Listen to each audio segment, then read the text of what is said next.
অনেক সময় আমরা জীবনে অনেক মানুষকে এমন বলতে শুনে থাকি যে আমি অসফল হয়েছি কারণ আমার সময় ভালো যাচ্ছিল না। আমি এই জিনিসটা লাভ করতে চাইছিলাম কিন্তু করতে পারলাম না কারণ আমার সময়টা ভালো যাচ্ছিল না। আমি আমার জীবনে ওই মহান কাজটা করতে চাইছিলাম কিন্তু করতে পারলাম না। কেন? কারণ আমার সময়টা ভালো যাচ্ছিল না। কিন্তু যে মুহূর্তে ভালো সময় আমার জীবনে আসবে আমি সব কিছু প্রাপ্ত করব। এমন প্রায় প্রত্যেকেই বলেন। আসুন একটা কথা বোঝা যাক। একজন মালিকে দেখুন, সে প্রত্যেক দিন গাছের সেবা করে, তাকে জল দেয়, তার যত্ন আত্তি করে। কেন? প্রত্যেক দিন সেই গাছ ফল দেয় না। সঠিক সময় এলে তবেই সেই গাছ ফল দেয়, কিন্তু প্রত্যেক দিন মালি তার সেবা করে, তাকে যত্ন করে। শুধুমাত্র তখন করে না যখন সেই গাছ ফল দিতে সক্ষম। আর যদি মালি গাছের যত্ন প্রতিদিন না করে তাহলে হয়তো সেই গাছ ফল দিতেই পারবে না। এটাই হলো আমাদের জন্য একটা শিক্ষা। যখন সময় আমাদের জন্য অপেক্ষা করে না তখন আপনি সময়ের জন্য কেন অপেক্ষা করছেন? ভালো সময়ের জন্য অপেক্ষা করবেন না।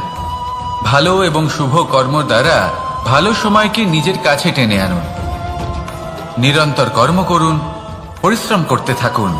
শুভ সময় আপনা থেকেই আপনার কাছে আসবে। আসুন আমার সাথে ভালোবেসে বলুন, রাধা রাধা। মানুষের এই সংসারে জীবনযাপন করার জন্য কিছু জিনিসের প্রয়োজন পড়ে। এমন কিছু আবেগ, এমন কিছু বস্তু আছে যেগুলো তার প্রয়োজন হয়। কিন্তু সব থেকে বেশি যে জিনিসটা তার প্রয়োজন হয় সেটা হলো সম্মানের। আমাদের ভালো লাগে যখন কেউ আমাদের সম্মান করে। আমরা কাউকে সম্মান করলে তারও সেটা ভালো লাগে। কিন্তু আপনি দেখবেন যে সংসারে বেশিরভাগ মানুষ দুটি মাপদণ্ডের ভিত্তিতে সম্মান করেন। হয় বয়স দেখে করেন বা উপার্জন দেখে, অর্থাৎ সেই ব্যক্তি কতটা উপার্জন করেন। এবার ভেবে দেখুন, এটা আবশ্যক নয় কারোর বয়স যদি বেশি হয় তার বুদ্ধিও ততটাই বেশি হবে। আবশ্যক এটাও নয় যে কোনো ব্যক্তি যদি অত্যন্ত ধনী হন বা তার মনও নির্মল হবে বা তিনি সৎকর্ম করবেন বা এমন কোনো কর্ম করবেন যাতে উনি সম্মান লাভ করতে পারেন। হতে পারে উনি ধনী কিন্তু দুশ্চরিত্র। সেই জন্য বয়স বা উপার্জন দেখে কোনো ব্যক্তিকে সম্মান করবেন না। কর্ম দেখুন। যদি গভীরভাবে ভেবে দেখেন তাহলে দেখবেন যদি কোনো মানুষ কোনো সৎকর্ম করেন তাহলে তার প্রতি হৃদয় থেকে সম্মান জাগ্রত হয়। এটাই হলো সেই সম্মান যা অর্জন করতে হবে। বয়স আজ আছে, কাল আরো বৃদ্ধি পাবে। উপার্জন আজ আছে, কাল সেটা কমে যেতেও পারে। কিন্তু যদি আপনি নিরন্তর শুভকর্ম করতে থাকেন তাহলে আপনি মৃত্যুর পরেও অমর হয়ে থাকবেন। আসুন আমার সাথে ভালোবেসে বলুন, রাধা রাধা। জীবনে তিনটি গুণ অত্যন্ত প্রয়োজনীয়: শ্রদ্ধা, বিনম্রতা, যোগ্যতা। যদি জ্ঞান লাভ করতে চান তাহলে শ্রদ্ধার প্রয়োজন। যদি মান লাভ করতে চান তাহলে স্বভাবে বিনম্র হওয়া প্রয়োজন। আর যদি মনোবাঞ্ছিত স্থান লাভ করতে চান তাহলে যোগ্যতার প্রয়োজন। বিষয়টা সহজ। শ্রদ্ধা আপনাকে জ্ঞান দেবে, নম্রতা আপনাকে মান, আর যোগ্যতা উচিত স্থান দেবে। কিন্তু যদি আপনি এই তিনটি গুণ সম্মিলিত করেন তাহলে এমন কিছু লাভ করবেন যা এই সব কিছুর থেকে অনেক ঊর্ধ্বে। সম্মান। আর এ হলো সেই সম্মান যা প্রত্যেক মানুষের নিজের জীবনে লাভ করতে চেষ্টা করা উচিত। কারণ এই হলো সেই সম্মান যার কারণে আপনি চলে যাওয়ার পরেও এই সংসার আপনাকে ভালোবাসবে আর মনে রাখবে। আসুন আমার সাথে ভালোবেসে বলুন, রাধা রাধা। বনস্পতি ফলনের জন্য আমাদের কিসের প্রয়োজন পড়ে? একটু ধরিত্রীর, একটু পরিশ্রমের, আর একটা বীজের। এবার যদি মানুষের কথা বলি তাহলে এখানে ধরিত্রী হলো মানুষের এই জীবন, যেখানে মানুষ নিজের ইচ্ছের ফল ফুল ফলন করতে চায়। পরিশ্রম হলো আমাদের কর্ম। আর বীজ হলো আমাদের নির্বাচন। আমাদের বেছে নিতে হবে যে আমরা কি বপন করব, আম নাকি ফণি মনসা। এর মধ্যে আমরা কি পেতে চাই, রসালো ফলের ফলন চাই নাকি কাঁটার ফলন চাই, তা আমাদের উপর নির্ভরশীল। কিন্তু একটা কথা ঠিক, লক্ষ্য যেমনই হোক না কেন, জীবন যেমনই হোক না কেন, যদি আপনি লক্ষ্যের দিকে এগোতে থাকেন তাহলে কর্মের সাথে খামখেয়ালি আচরণ করতে পারবেন না।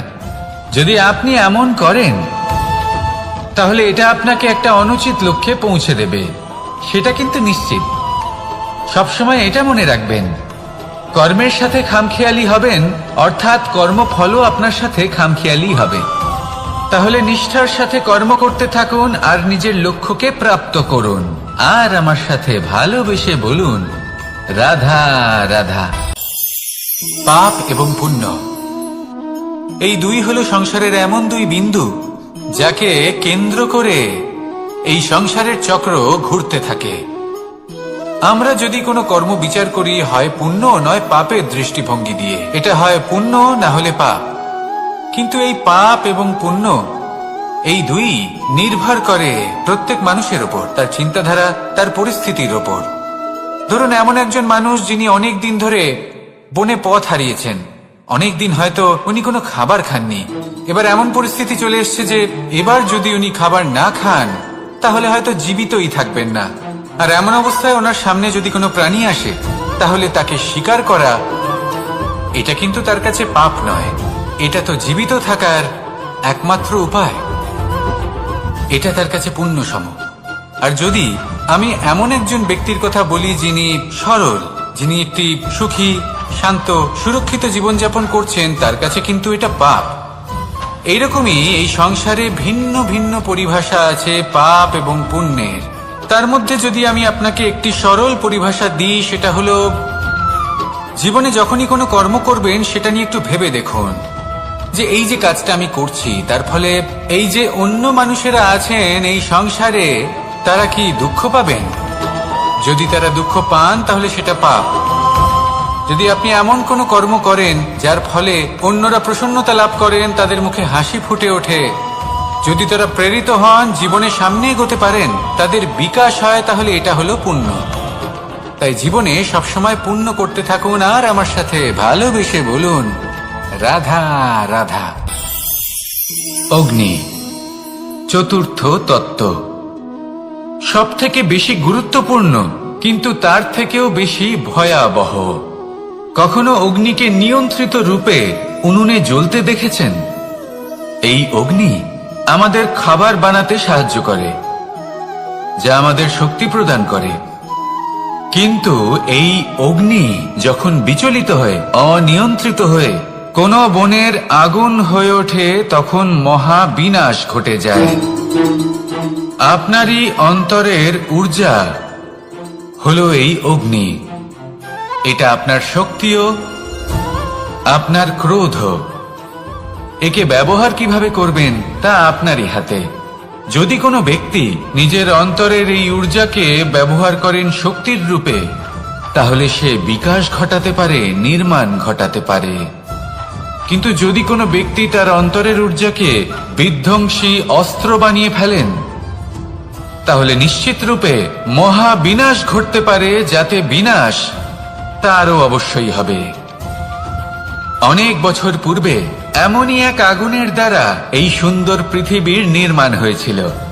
আর অনেক বছর পূর্বে এমন এক আগুনেই সমস্ত জীব এবং সংসার বিলুপ্ত হয়ে গেছিল। এবার আপনি আপনার অন্তরের ঊর্জা দ্বারা বিনাশ ঘটাতে চান নাকি নির্মাণ ঘটাতে চান, সেই সিদ্ধান্ত আপনারই। আসুন আমার সাথে ভালোবেসে বলুন, রাধা রাধা। কখনো কখনো এমন হয়, আমরা আমাদের বাড়ির উঠোনে বীজ বপন করি আর তা বিকশিত হয় একটা সুন্দর বৃক্ষে। তার শাখাগুলি প্রতিবেশীর বাড়ি পর্যন্ত পৌঁছয়। ফলের বর্ষণ প্রতিবেশীর বাড়িতেও হয়ে থাকে। আর আমরা ভাবি গাছ আমরা উৎপন্ন করব আর ফল খাবেন আপনারা। এই কেমন কথা হলো? আপনাকে এই কথা বুঝতে হবে যে এসব হলো ভৌতিক বস্তু, সাংসারিক বস্তু। কখনো নিজের বাড়ির বাগানে ভালোবাসার গাছ বপন করে দেখুন। তার শাখাও প্রতিবেশীর বাড়ি পর্যন্ত পৌঁছবে, ফলের বর্ষণ সেখানেও হবে। কিন্তু সেই ফল চাইতে আপনাকে যেতে হবে না, সেই ফল দ্বিগুণ মাত্রায় আবার আপনার কাছেই ফিরে আসবে। তাই নিজের বাড়িতে আর নিজের মনে ভালোবাসার গাছ উৎপন্ন করুন।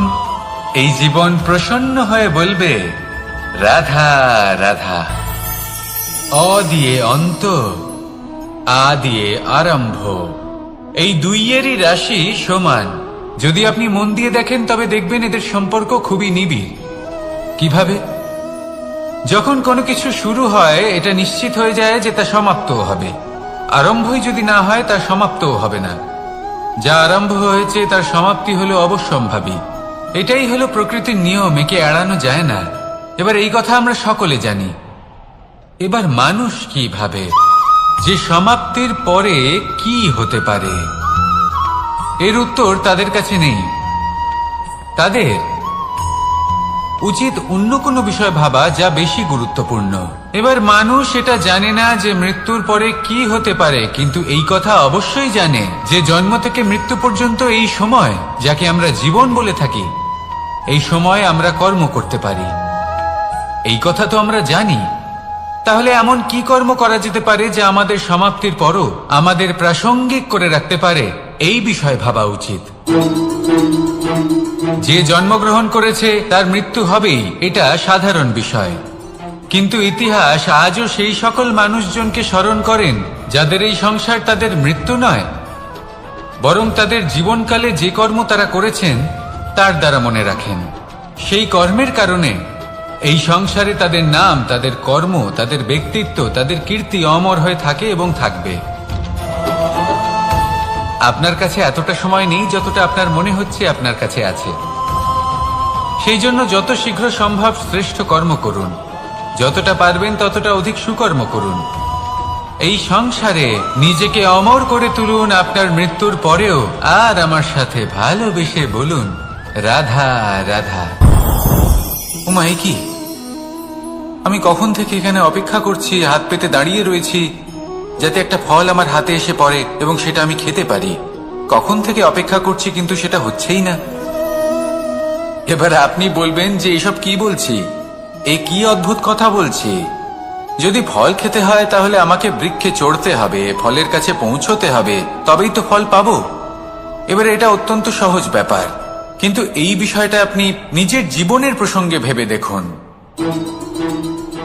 লক্ষ্য কোথায় আছে আপনি জানেন, সেই লক্ষ্যে পৌঁছানোর পথ কি সেটাও আপনি জানেন, সেই পথে চলার ক্ষমতাও আপনার রয়েছে, কিন্তু তাও আপনি নিজের লক্ষ্য লাভ করতে পারছেন না। কেন? কারণ আপনি অপেক্ষা করছেন যে লক্ষ্য আপনার সামনে চলে আসবে, কিন্তু তা হয় না। লক্ষ্য সে যাই হোক না কেন, ধন হোক, প্রেম হোক, কোনো সম্মান হোক বা মোক্ষ হোক, যদি আপনি তার দিকে অগ্রসর না হন তাহলে ফল প্রাপ্তি অসম্ভব ব্যাপার, তা কোনোদিনই হবে না। সেই জন্য আপনার চোখের সামনে আপনি যদি নিজের লক্ষ্যকে দেখতে পান তাহলে উঠুন এবং সেই দিকে অগ্রসর হতে শুরু করুন। নিজের অন্তরের সকল অশুভ গুণ দূর করুন, অলসতা ত্যাগ করুন, অজ্ঞানতা ত্যাগ করে দিন এবং চলতে থাকুন। অবশ্যই মনোবাঞ্ছিত ফল লাভ করতে পারবেন। মনে রাখবেন, চলতে থাকলে তবেই লক্ষ্য প্রাপ্তি হবে। অপেক্ষার দ্বারা শুধুমাত্র মৃত্যু লাভ হবে। আসুন আমার সাথে ভালোবেসে বলুন, রাধা রাধা। পাখি কখন জন্ম নেয়, কখন উড়তে শেখে, কখন বাসা বানাতে শেখে, কখন নিজের মৃত্যু লাভ করে, এসব আমাদের মধ্যে কেউ জানি না। কিন্তু পাখি একটা কথা খুব ভালো করে জানে, যে এই সংসারেও যা কিছুই করুক না কেন, এই সংসারের ওকে নিয়ে কিচ্ছু যায় আসে না। এবার আমরা কি করি? কোনো কাজ করার আগে আমরা এটা ভাবি যে এই সংসার যদি আমাকে দেখে ফেলে তাহলে কে জানে এই সংসার কি ভাববে, আমার প্রতিচ্ছবি কেমন তৈরি হবে কে জানে, কে জানে কি হবে আদি ইত্যাদি। এই সব ভাবনায় আমরা মগ্ন হয়ে যাই। কিছুটা এমন ভাবে মগ্ন হই যে বর্তমানের কর্মের এই জীবনের যাত্রাপথে সেই সময়ের আনন্দ উপভোগ করতে ভুলে যাই। এবার দেখুন একটা পাখি কি করে, ওর কর্ম হলো গান গেয়ে চলা। ওই পাখি গেয়ে চলে, কেউ ওর গান শুনুক বা না শুনুক, কেউ আদৌ শুনছে কিনা সেই বিষয়টা নিয়ে সেই পাখির কিছুই যায় আসে না। সেই পাখি নিজের কর্ম করতে থাকে। হয়তো সেই জন্যই আপনি কখনো কোনো পাখিকে কাঁদতে দেখবেন না। এরকমই আপনাকে নিজেকে গড়ে তুলতে হবে। প্রথমে নিজেকে জিজ্ঞেস করুন, এই যে কর্ম আমি করতে চলেছি সেটা কি উচিত? যদি আপনার মনে হয় সেটা উচিত, তাহলে সেটা প্রমাণ করুন। এটা ভাববেন না যে এই সংসার কি ভাববে। আসুন আর আমার সাথে ভালোবেসে বলুন, রাধা।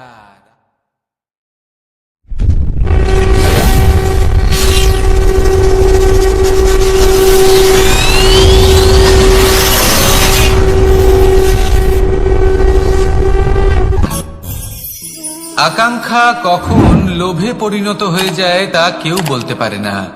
এবার তার পরিণাম কি হতে পারে তাও আমরা কেউ জানি না। আজ আমি আপনাকে বলছি, কোনো ব্যক্তি সব থেকে বেশি ক্ষতির সম্মুখীন তখনই হয় যখন সে এটা মনে করে যে সে সব থেকে বেশি সুরক্ষিত স্থানে রয়েছে। সে ভাবে যে সে সেখানে সুরক্ষিত রয়েছে। সে তখন অসাবধান হয়ে পড়ে, আর তখনই তাকে জীবনের সব থেকে বড় ক্ষতির সম্মুখীন হতে হয়। নিঃস্ব হয়ে যাওয়ার পরিস্থিতি কোনো মানুষের জীবনে তখনই আসে যখন তার কাছে প্রচুর সম্পত্তি থাকে এবং সে তার থেকেও অনেক বেশি সম্পত্তি অর্জন করতে চায়। সেই অনেক বেশি সম্পত্তি অর্জন করার চেষ্টায় সে এমন কিছু করে বসে যার ফলে তাকে সমস্ত সম্পত্তি হারাতে হতে পারে। একজন রচনাকার নিজেই নিজের প্রতিভা একদম শেষ করে দিতে পারে যখন সে অনেকগুলো কাজ নিজের কাঁধে নিয়ে নেয়। একটা গুরুত্বপূর্ণ কথা সবসময় মনে রাখবেন, আজ আপনি যেখানেই থাকুন না কেন, যেমনই যে কোনো স্থানেই থাকুন না কেন, এর পেছনে আপনার আকাঙ্ক্ষার একটা বিশাল ভূমিকা রয়েছে। কিন্তু মনে রাখবেন, আপনাকে শিখতে হবে যে কখন আর কিভাবে নিজের উচ্চাকাঙ্ক্ষাগুলিকে লাগাম পরাতে হবে, কারণ এটা অত্যন্ত আবশ্যক। তাই আসুন আর আমার সাথে ভালোবেসে বলুন, রাধা রাধা। রাত্রে আমরা সুখ নিদ্রা লাভ করি, আমরা স্বপ্ন দেখি, ভবিষ্যতের পরিকল্পনা করি, খুব ভালো লাগে। সকালে যখন চোখ খুলি নিদ্রা ভঙ্গ হয়, স্বপ্ন সেইখানেই ভেঙে যায়, আর তারপর আমরা আমাদের রোজকার জীবন যাপন করি। স্বপ্ন হয়তো মানুষ রাতের বেলায় দেখেন, কিন্তু সেটাকে সার্থক দিনের বেলাতেই করতে হয়। রাতে মধুর বাতাসের নিচে কোমল শয্যায় শুয়ে মাতার গলায় মিষ্টি গান শুনতে শুনতে নিদ্রায় আচ্ছন্ন হওয়া, স্বপ্ন দেখা, ভবিষ্যতের পরিকল্পনা করা বড়ই সরল। কিন্তু সকালবেলায় সময় মতো উঠে সূর্যের তাপ সহ্য করে, সেই উষ্ণতা সহ্য করে সর্বাঙ্গ ঘেমে গিয়ে নিজের পথ খুঁজে বের করা, সেই পথে অগ্রসর হওয়া, বাধা বিপত্তি এসবের সম্মুখীন হওয়া, আর তারপর লক্ষ্য লাভ করা, এগুলো কঠিন কাজ। এ হলো অত্যন্ত কঠিন কাজ। যদি আপনি চান যে স্বপ্ন আপনি দেখেছেন তা সত্যি হোক, তাহলে দিনের বেলায় আপনাকে বেরিয়ে কর্ম করতেই হবে, পরিশ্রম করতেই হবে। মনের এই চক্ষু দিয়ে স্বপ্ন দেখা সম্ভব, কিন্তু যদি আপনি বুঝতে পারেন যে এই স্বপ্নই হলো আপনার লক্ষ্য, তাহলে তাকে সার্থক করতে শুধুমাত্র পরিশ্রম দ্বারাই করতে হবে। তাহলে পরিশ্রম করুন আর আমার সাথে ভালোবেসে বলুন, রাধা রাধা। মানুষের জীবনে দুই ধরনের আবেগ থাকে যা চিরকাল তার সাথে বসবাস করে। প্রথম, স্বপ্ন। দ্বিতীয়, অজুহাত। মানুষ হাজার হাজার স্বপ্ন দেখতে পারে। আমাকে এই কাজ করতে হবে, আমাকে ওখানে ঘুরতে যেতে হবে, আমার জীবনে এই অসম্ভব কাজ বাস্তবায়িত করে দেখাতে হবে, আদি ইত্যাদি। এবার ঠিক যেমন স্বপ্ন দেখেন, সেইভাবে অজুহাতও খুঁজে নিয়ে আসেন। আমি এই স্বপ্ন পূরণ করতে পারলাম না, কারণ আমাকে কেউ সাহায্যই করলো না, কারণ আমি দুর্বল হয়ে পড়েছিলাম, কারণ আমার কাছে সময়ই ছিল না, আদি ইত্যাদি। এবার সাফল্য এবং অসফলতার মাঝখানে এই ধরনের সংঘর্ষ হতে থাকে। সাফল্য তখন লাভ করা সম্ভব যখন আপনার স্বপ্ন আপনার অজুহাতের থেকে অনেক বড় হয়। আর অসফলতা তখন পাবেন যখন আপনার অজুহাত আপনার স্বপ্নের থেকে অনেক বড় হয়। আপনি যদি সাফল্য লাভ করতে চান তাহলে চেষ্টা করতে থাকুন, পরিশ্রম করুন। যদি অসফল হন তাহলে ভয়ভীত হওয়ার কোনো প্রয়োজন নেই। নিজের ভুল বুঝুন, তাকে শুধরে নিন, আবার চেষ্টা করুন। কিন্তু যদি নিজের জীবনে অজুহাত নিয়ে আসেন তখন স্বপ্ন কখনো পূরণ হবে না।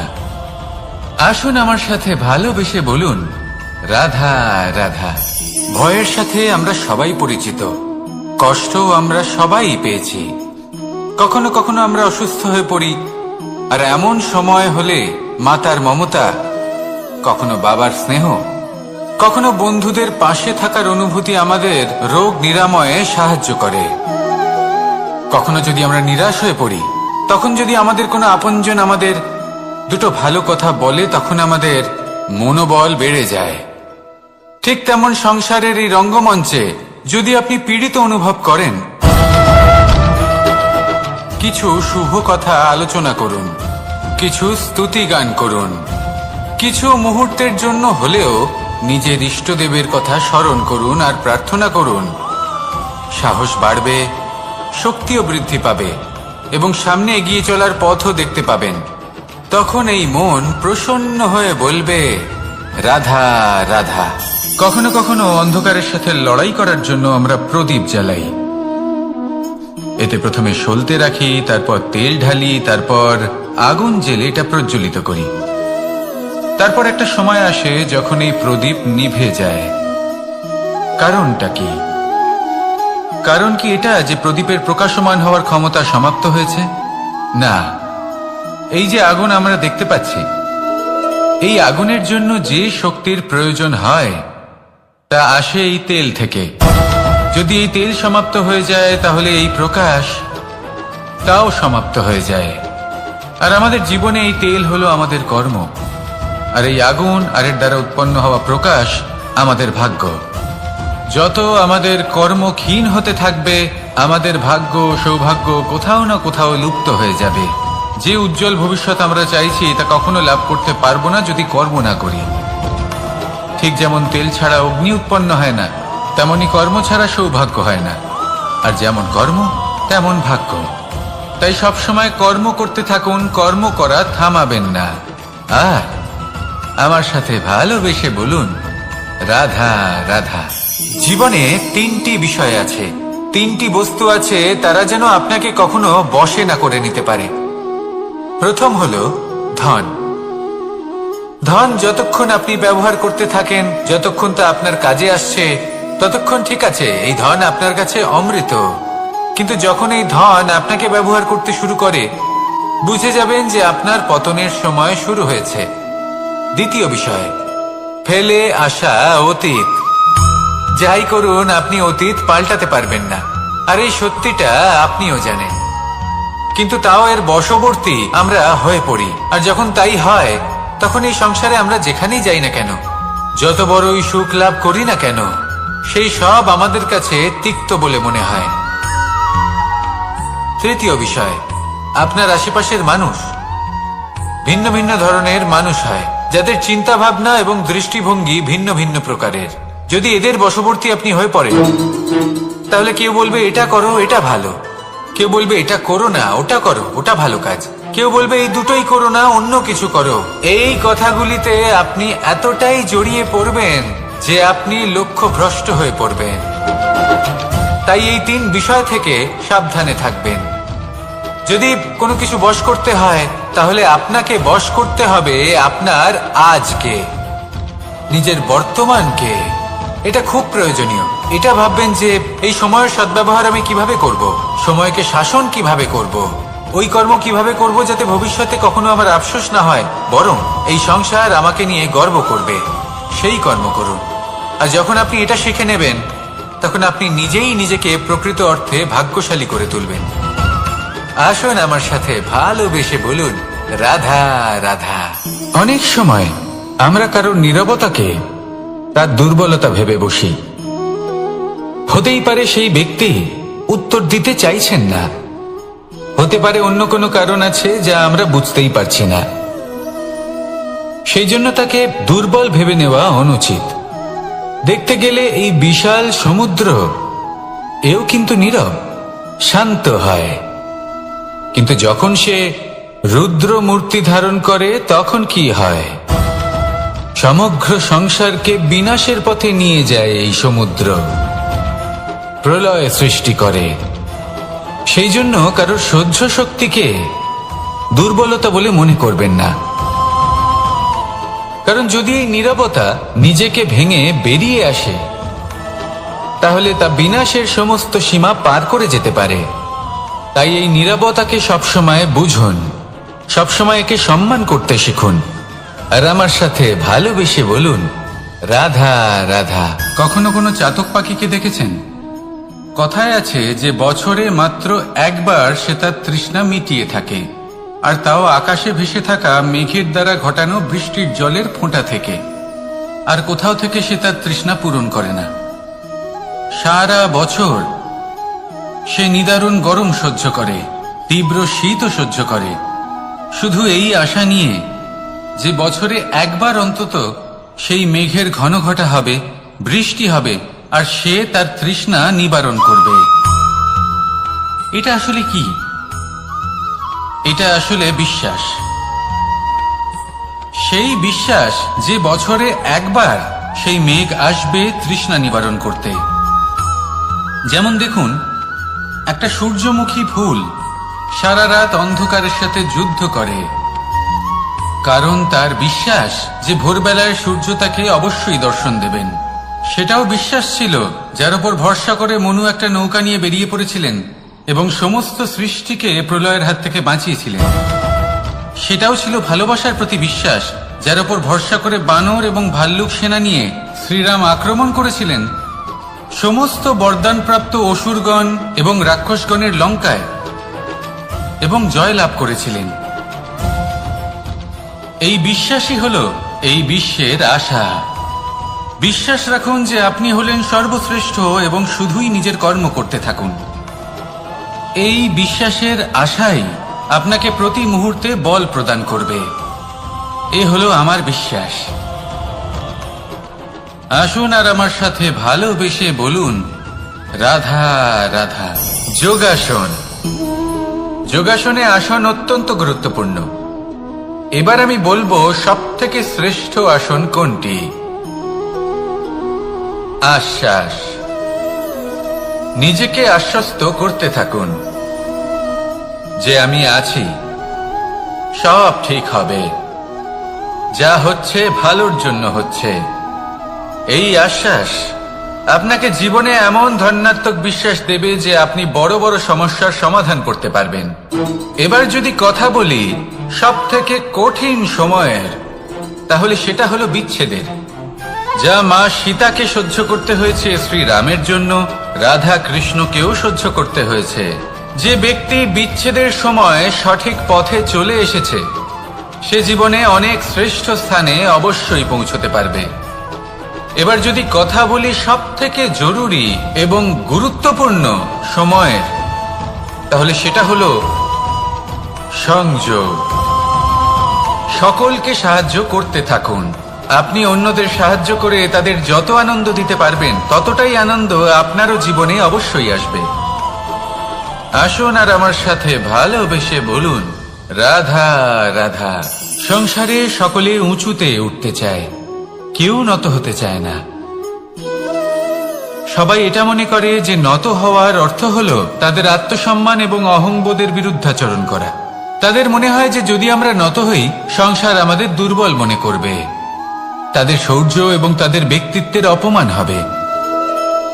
কিন্তু এটা কি সত্যি? প্রত্যেকবার নত হওয়ার অর্থ কি সম্মানহানি হওয়া? কখনোই নয়। আপনি নিজের জীবনকেই দেখে নিন। আপনার কোনো অমূল্য জিনিস যদি নিচে পড়ে যায়, তাহলে তাকে কিভাবে তোলেন? সেই বস্তুকে তোলার জন্য আপনাকে নত হতেই হবে।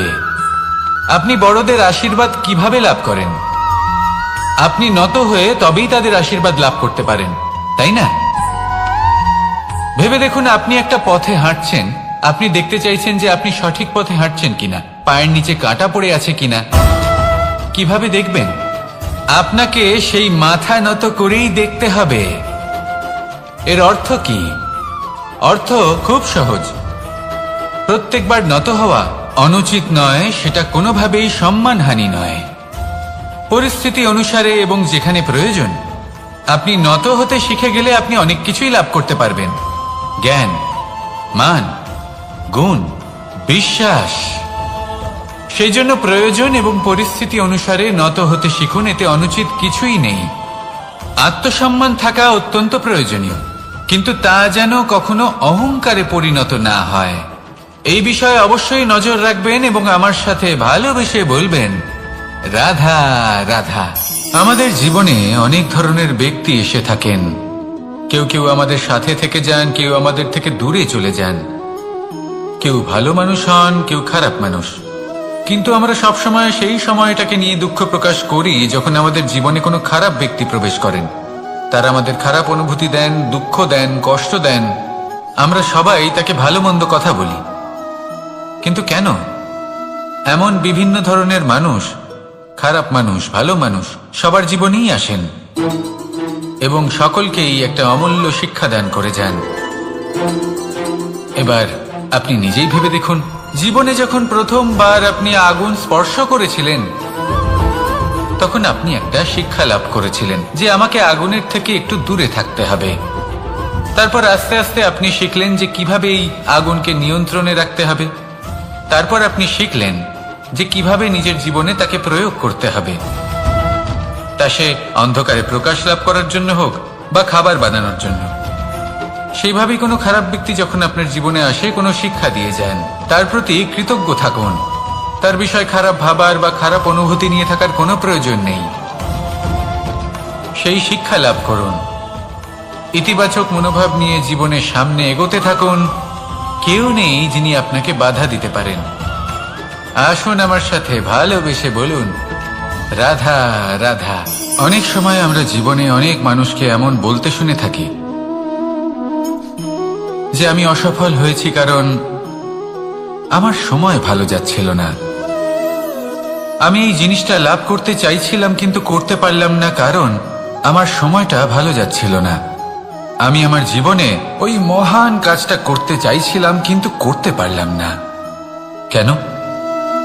কারণ আমার সময়টা ভালো যাচ্ছিল না। কিন্তু যে মুহূর্তে ভালো সময় আমার জীবনে আসবে আমি সব কিছু প্রাপ্ত করব। এমন প্রায় প্রত্যেকেই বলেন। আসুন একটা কথা বোঝা যাক। একজন মালিকে দেখুন, সে প্রত্যেক দিন গাছের সেবা করে, তাকে জল দেয়, তার যত্ন আত্তি করে।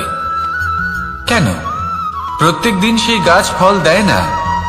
সঠিক সময় এলে তবেই সেই গাছ ফল দেয়, কিন্তু প্রত্যেক দিন মালি তার সেবা করে, তাকে যত্ন করে।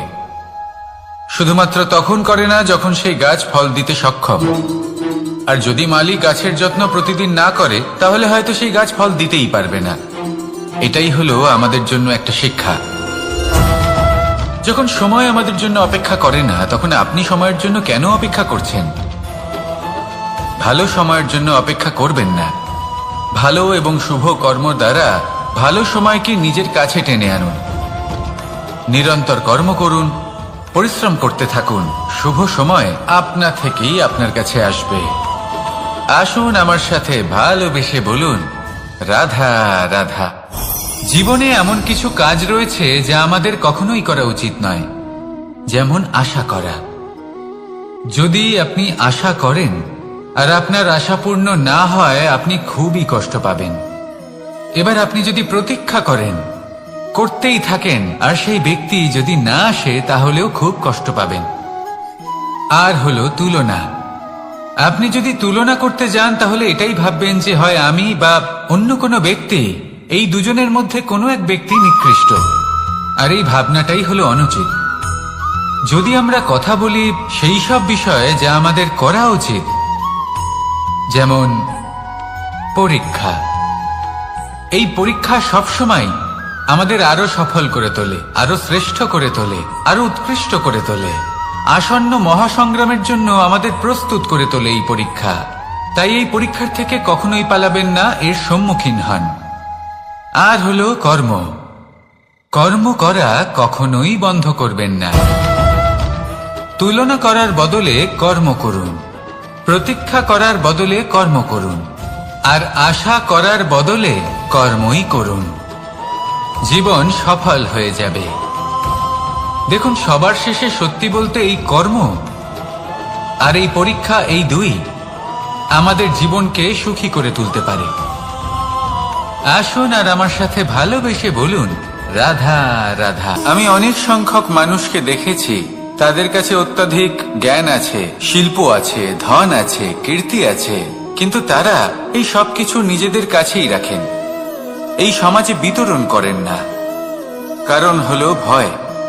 ওনাদের মনে হয় যে যদি আমি এই সবকিছু সমাজে বিতরণ করি, তাহলে সমাজ আমার শিল্প হোক, ধন হোক, জ্ঞান হোক, কীর্তি হোক, সবকিছু চুরি করে নিয়ে যাবে, আর তার বদলে আমি কিছুই পাবো না। এটা কিন্তু সত্য নয়।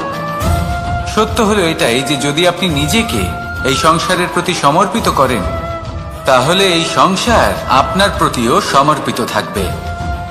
আপনি শুধু ধন, জ্ঞান, কীর্তি, সম্মান পাবেন তাই নয়, বরং এই সমাজ আপনাকে নিজের চোখে হারাবে, মনের মধ্যে স্থান দেবে।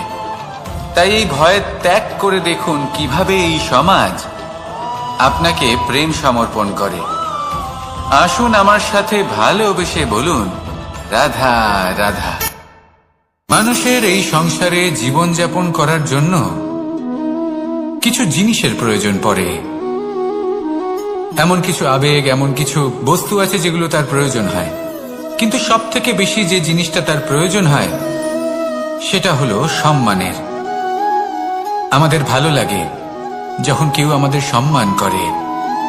আমরা কাউকে সম্মান করলে তারও সেটা ভালো লাগে।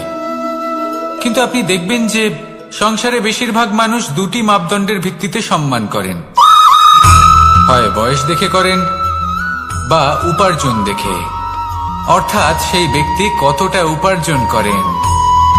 এবার ভেবে দেখুন, এটা আবশ্যক নয় কারোর বয়স যদি বেশি হয় তার বুদ্ধিও ততটাই বেশি হবে। আবশ্যক এটাও নয় যে কোনো ব্যক্তি যদি অত্যন্ত ধনী হন বা তার মনও নির্মল হবে বা তিনি সৎকর্ম করবেন বা এমন কোনো কর্ম করবেন যাতে উনি সম্মান লাভ করতে পারেন। হতে পারে উনি ধনী কিন্তু দুশ্চরিত্র।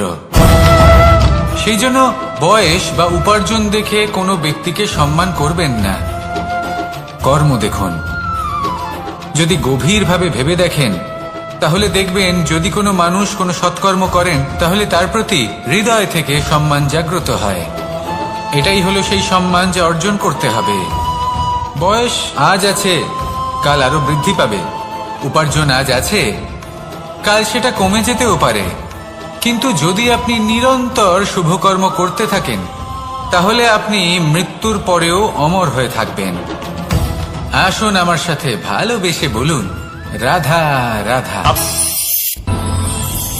আমাদের জীবনে আমরা যখনই এমন কোনো মানুষের সাথে পরিচিত হই যে বয়সে, পদে এবং আর্থিক দিক থেকে আমাদের থেকে পিছিয়ে, তখন আমরা সবাই খুব হীন নজরে তাদের দিকে দেখি।